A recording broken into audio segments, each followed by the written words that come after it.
கோயம்புத்தூர் சத்தி ரோட்டுக்கு ஒரு 300 metre walkable distance வீடு பார்த்துருக்கீங்களா? அப்போ உங்களுக்கான வீடியோ தாங்க இது.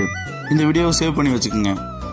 3.25 சென்ட்டில் 2 BHK பிளான் பண்ணி 48 லட்ச ரூபாய்க்கு இந்த வீடை விற்பனைக்கு கொண்டு வந்திருக்காங்க. போட்டிக்கு வந்து பார்த்தீங்கன்னா 17x13 சைஸில் ஈஸ்ட் ஃபேசிங் சைட்டில் ஈஸ்ட் ஃபேசிங் மெயின் டோர் வச்சு நம்ம வீட்டை கட்டி வந்துருக்காங்க. 10x14 சைஸில் ஹால் கொடுத்து, அக்னி மூலையில் வந்து பார்த்தீங்கன்னா 10x10 சைஸில் கிச்சன் கொடுத்து, இந்த வீடியோ உங்கள் ஃப்ரெண்ட்ஸ் அண்ட் ஃபேமிலி ஷேர் பண்ணுங்கள். ஒருவேளை இந்த வீடியோ அவங்களுக்கு தேவைப்படலாங்க. இந்த வீட்டோட ஃபஸ்ட்டு மாஸ்டர் பெட்ரூம் வந்து பார்த்தீங்கன்னா 10x14 சைஸில் கொடுத்து அட்டாச் பாத்ரூம் பிளான் பண்ணி, இப்போ தான் நம்ம சேனல் புதுசாக போகிறீங்கன்னா சப்ஸ்கிரைப் பண்ணிக்கணும் சொந்தங்களே. செகண்ட் பெட்ரூம் வந்து அதுவும் 10x16 அளவில் 2 மாஸ்டர் பெட்ரூம் பிளான் பண்ணி இதுக்கு அட்டாச் பாத்ரூம் கொடுத்து இந்த வீட்டை சூப்பராக வந்து டிசைன் பண்ணிங்க. EB கனெக்ஷன் இருக்குது, DDCP இருக்குது, போர்வெல் இருக்குது, பேங்க் லோன் ஃபெசிலிட்டி பண்ணி தரப்படுங்க. இந்த வீடுக்கு மொத்த விலை வந்து பார்த்தீங்கன்னா 40 லட்ச ரூபா சொல்கிறாங்க. இந்த வீடு பிடிச்சிருந்தா ஸ்க்ரீனில் தெரிய நம்பருக்கு கால் பண்ணி புக் பண்ணிக்கிங்க.